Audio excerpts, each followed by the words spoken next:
People haven't seen these kind of market crashes. Well, not the Great Depression, that's for sure, but they have seen market crashes, but they've also seen it come back every single time. And that's what's different. So yeah, we got through 1998, we got through the dot-com crash, we got through 2008, we got through 2020 and COVID. There's actually a good size market drawdown in 2018 between October 1st, 2018 and Christmas Eve, what I call the Christmas Eve massacre. Stock markets dropped 20% in under 3 months when the Fed kept raising interest rates, even though the economy was weakening. So they have seen those, but every single time it came back. Even in COVID, March, April 2020, the stock market went down 30%. It did. I mean, just almost straight down. But by September, we were back to new all-time highs. And so it's not that they've never seen that kind of volatility, but they learned the wrong lesson, which is it always comes back. And we know why, because the Fed bails you out, the Fed floods the zone with money, the Fed talks it up, et cetera. But the counterexample in 1929, when the stock market did crash, it was down 23% over 2 days. It was like a 12% day and an 11% day in late October 1929. But it kept going. The stock market crashed in October 1929, but it bottomed in June 1932. That was a 3-year moving crash or rolling crash, whatever you want to call it, with some rallies along the way. And the total damage was over 80%, not 30%, not 40%, down 80%. And what people don't know, many people don't know, is you said, okay, then it rallied in 1933 and 1934. The Fed messed up again and blundered again, as they usually do, in 1937 and threw us into a double dip. But if you ask people, okay, well, everyone knows the stock market crashed in 1929. When did it regain those highs? How long did that take?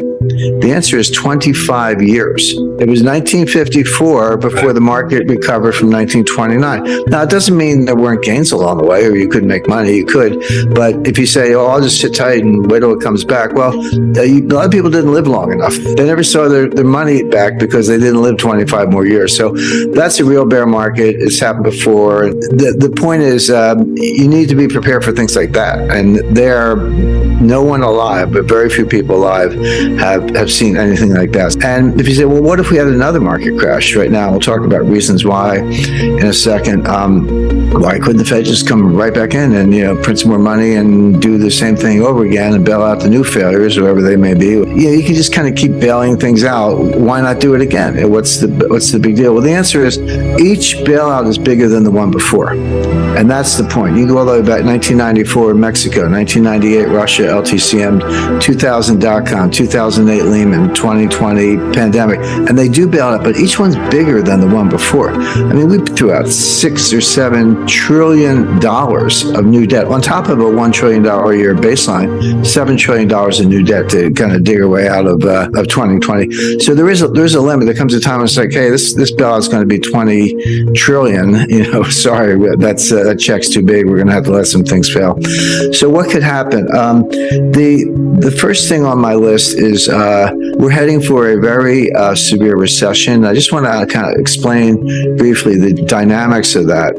So the Fed's raising interest rates. We know that. They started, so it wasn't that long ago, but March 1st, 2022, the Fed policy rate was zero. It was 0%. People remember Paul Volcker. Oh, Paul Volcker raised interest rates to 20%. Well, he did, but so far Powell hasn't raised them as high. But he's raised them fast. I mean, even when Volcker was working his way to 20%, it took 3 years, from 1979 to 1982. And Jay Powell has done this in very rapid, very steep path. They started with baby steps, 25 basis points last March, and then 50 basis points following that, but then 4 hikes in a row, 75 basis points each. So Powell's plan is clear because he's told us 5 times. And he said the same thing all 5 times. He said inflation is job one. It's not that we don't care, but unemployment is going to go up. We're going to have a recession. He doesn't use the R word, by the way, but it's implicit in everything he says. We are going to have a recession. Unemployment is going up. And too bad. It's kind of too bad because we got to get inflation under control.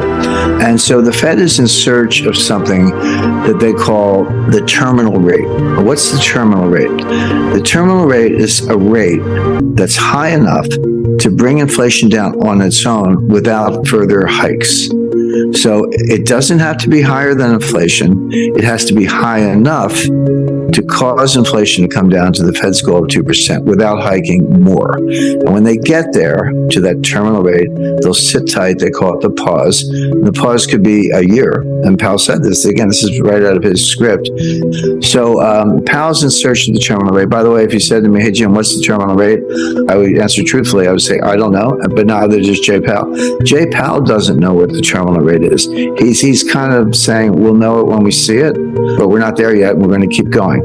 And they have what they call the dots, a silly name, but the members of the Board of Governors and the Federal Reserve Bank presidents give estimates, or their estimates of unemployment, inflation, growth, and interest rates for the next 3 years, and they put them as dots on the chart, so they call it the dots. And then Wall Street gets the dots. They do a central tendency and regressions and all this stuff. One of the top Fed insiders, like practically sits in Jay Powell's lap and has all the way back to Bernanke and Yellen, told me personally, he said, inside the Fed, they regard the dots as a joke. They're not better than guesses. Their forecasting ability is dismal. You or I would have better forecasts, and they wish they could get out of it, but they don't know how. So that's the truth. But the problem is Wall Street and the financial media and the talking heads on CNBC, they want to talk about the dots, and it does affect market behavior. So even though it's a joke, even though the forecasts are terrible, you have to pay attention because it affects the markets. And if you're affecting the markets, you're on the wrong side, you're going to get run over. So I look at the dots not because I put weight on them as predictive analytic tools, but because the market pays attention, so we have to pay attention. So the dots say that the terminal rate is going to be approximately 5.1%. They're not going to have a 0.1%. So 5.25 is your best guess as to what the Fed thinks the terminal rate is, because that's what they said in the dots. So you're going to see more rate hikes, 25 basis points each. That's going to get you to 5.25. At that point, they should say, okay, we're at the terminal rate. We'll sit tight and let inflation come down. So that's what Powell's going to do. But here's what the market says. The market says, hey, inflation's already coming down. And so the market says, hey, you did it. You're already there, but inflation's coming down. Why don't you stop? And by the way, you're going to get the message. The economy's going to be slowing down. Inflation is going to be coming down. You're going to hit the pause button early, and then you're going to cut rates. This is the famous pivot. Whenever you hear of the Fed pivot, that's when the Fed turns around and starts cutting rates instead of raising them, and that'll be just in time. And growth will slow, but it won't be too bad, and we'll come in for a soft landing. And this is the Goldilocks scenario. So again, typical Wall Street: get the pom poms out. The Fed's going to cut rates, and so buy stocks. That's all Wall Street knows is buy stocks. Here's the reality. There is a chance that we are already at the terminal rate.